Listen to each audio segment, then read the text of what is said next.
ছাত্র পড়ানোর পেশা, একটা বাড়ি ছাত্র পড়ায় ক্লাস 5 এ পড়ে, ঠিক হয়েছে মাসে দেবে 300 টাকা করে।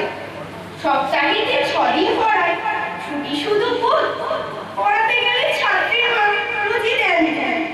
প্রথম মাসটি করি আমি মাইনে পেয়ে হাতে, গুনে দেখি 30 টাকা কম রয়েছে তাতে। বলে ডেকে 30 টাকা কম দিয়েছেন কাকি, ওগুলো সব গুনতে গিয়ে ভুল করেছেন নাকি?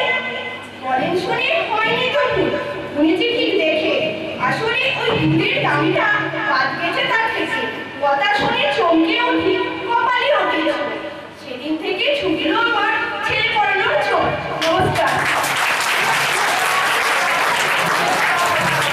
বিবর্তনে নানান বৈচিত্র্যকে সঙ্গী করে এগিয়ে নিয়ে যায় এক একটা বছর। আমাদের জীবনে অনেকটা এই ঋতুর মতো, হাসি কান্না, অনুযোগ অভিযোগ, সুখ দুঃখ, উত্থান পতনের তরঙ্গে দোলায়। তবে সেটা ব্যক্তি বিশেষে উপভোগ্য। এবার একাদশ শ্রেণীর পরিবেশনায় রবীন্দ্রসঙ্গীত বিশ্ব সাথে যোগে যেথায় বিহার।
অসংখ্য ধন্যবাদ ও গভীর শ্রদ্ধা একাদশ শ্রেণীর ছাত্রছাত্রীদের প্রতি।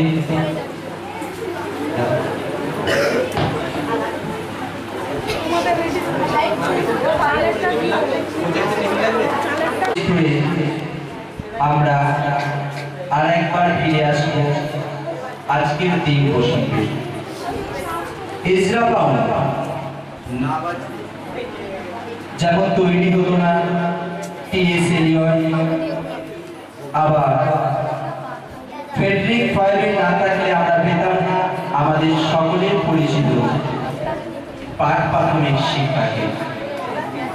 আমার হেলেন কেলারকে গড়ে তোলার জন্য অ্যানি সুলেমানের হাড় ভেঙে পড়া লড়াই আমাদের স্পন্দিত করে, অর্থাৎ গড়ে তোলার জন্য কারিগরের প্রয়োজন।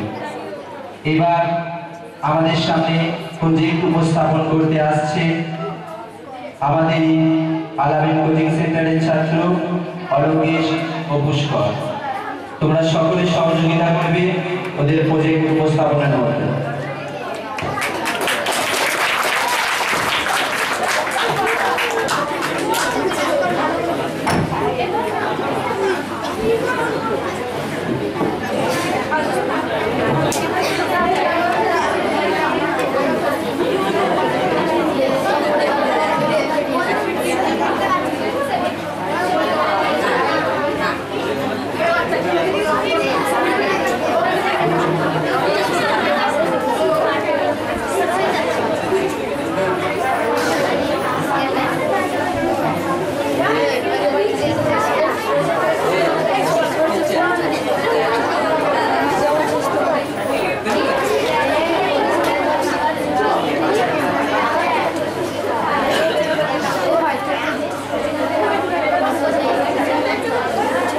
সুন্দর একটা প্রজেক্ট উপস্থাপন করবে অলোকেশ ও পুষ্কর।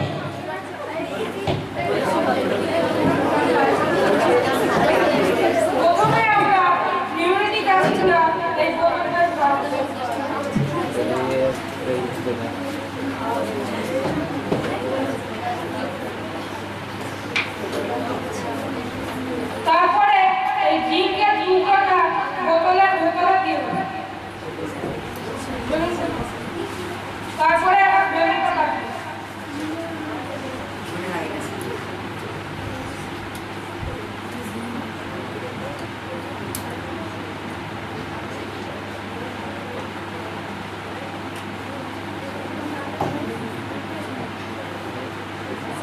একটু সময় লাগবে।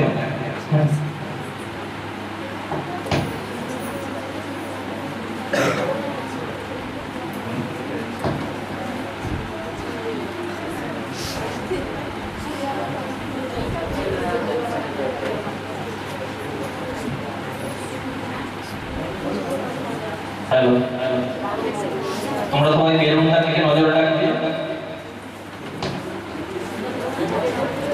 দ্বিতীয় প্রজেক্টটা দেখাবে, এখন এটা সময় লাগবে, ওটা থাকছে, ওটার দিকে নজর থাকবে সকলেই আমাদের। তার সঙ্গে আমরা দ্বিতীয় প্রজেক্টটা দেখে নেব।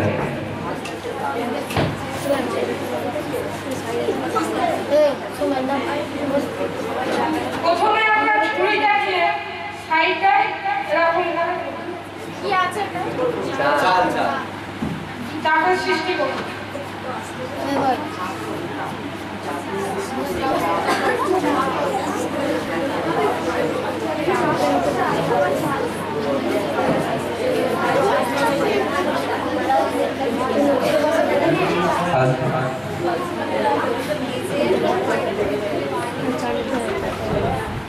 এটা ঘর্ষণের হাতালি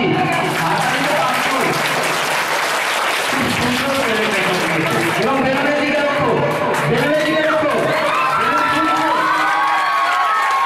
খুব সুন্দর করে এখনো ফুলবে।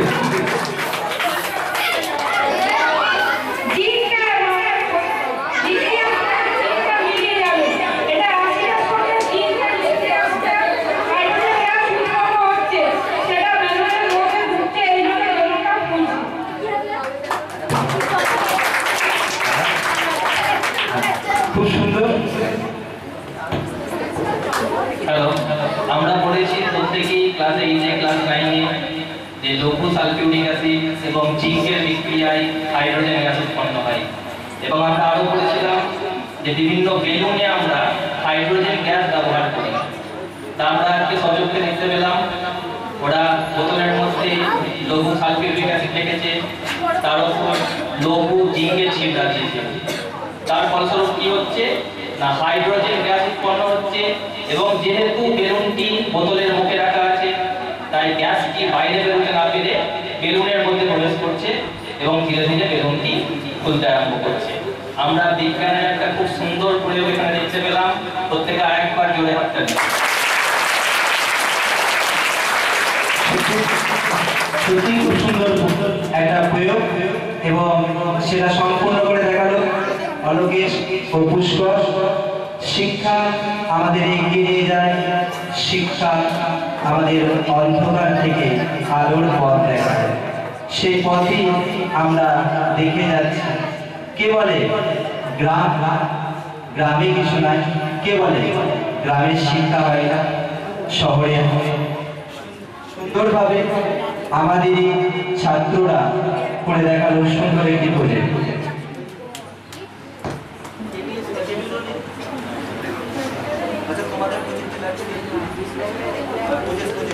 শুভ সরকারের শাড়ি কবিতা আবৃত্তি করতে শোনা যাচ্ছে সুরাইয়া কারখানা।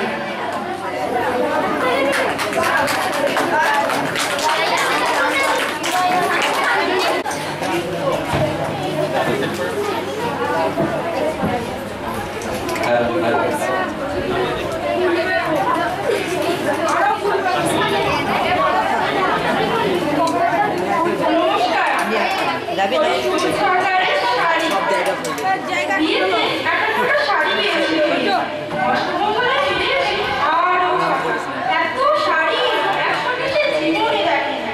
আলমারির প্রথম পাশে সে রাখলো সব নীল শাড়ি। হালকা নীল একটাকে বুকে জড়িয়ে ধরে বলল, তুই আমার আকাশ। দ্বিতীয় থাকে রাখলো সব গোলাপি। একটা গোলাপিকে জড়িয়ে সে বলল, তোর নাম অভিমান। তৃতীয় থাকে তিনটে ময়ূর, যেন তিন দিক থেকে ছুটে আসা তিনটে সুর। তেজপাতা রঙ যে শাড়িটা, তার নাম হলো বিশাল। সারা বছর সে শুধু শাড়ি উপহার দেবে। এত শাড়ি সে কি করে এক জীবনে পরবে? কিন্তু বছর যেতে না যেতে ঘটে গেল সেই ঘটনাটা। সন্ধ্যের মুখে মেয়েটি বেরিয়েছিল স্বামীর সঙ্গে চাইনিজ খেতে। কাপড়ে মুখ বাঁধা তিনটে ছেলে এসে দাঁড়ালো, স্বামীর তল পেটে ঢুকে গেল 12 ইঞ্চি। ওপর থেকে নিচে, নিচে নেমে ডান দিকে পড়ে রইল খাবার। ছিলি ফিস থেকে তখনও ধোঁয়া উঠছে। এর নাম রাজনীতি বলেছিল পাড়ার লোকে। বিয়েতে একটা লোটা শাড়ি পেয়েছিল।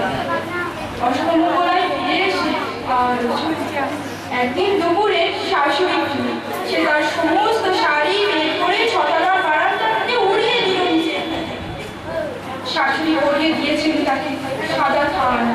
19 বছরের একটা মেয়ে, সে একা। কিন্তু সেই খানও এক ঝটকায় খুলে দিল তিনজন। পাড়ার মোড়ে একটি সদ্য রত্ন বিধবা মেয়ে দৌড়াচ্ছে আর চিৎকার করছে, বাঁচাও বাঁচাও। পিছনে তিনজন, সে কি উল্লাস! নির্বাক পাড়ার লোকেরা। বিয়েতে এখন ওটা শাড়ি পেয়েছিল। অষ্টমঙ্গলায় ফিরে এসে আর নমস্কার।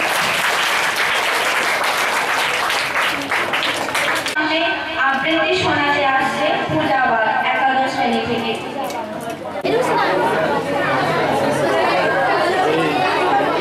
নমস্কার। ডাকঘরের অনিরব বীরেন্দ্রনাথ চক্রবর্তী। চতুর্দিকে আলো আছে, কিন্তু নেই সেই আলোর গভীরে। এখনো রয়েছে এক ভীষণ আধার, হয়তো এখনো হাহাকার। শুনতে পাবে যদি কেউ সেই অন্ধকারে কান রাখো, কেননা অমন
বর্ণনা করিয়া পড়িয়াছেন যে আগামী জুন মাসে এই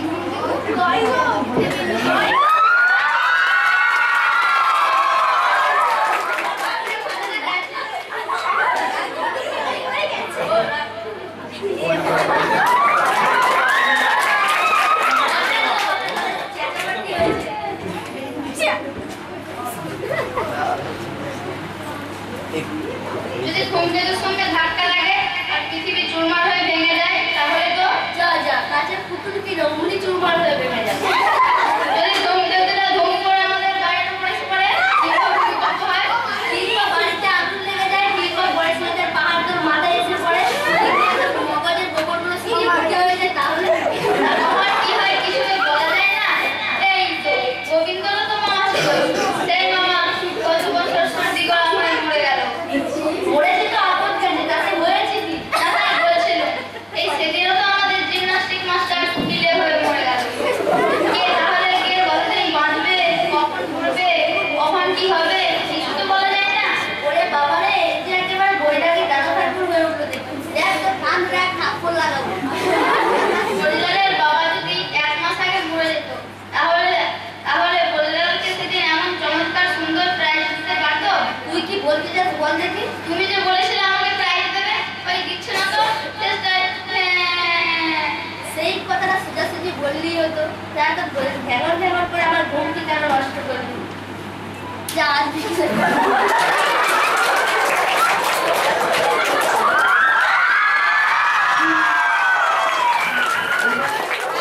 সকলে মিলে আবার একটা হাততালি।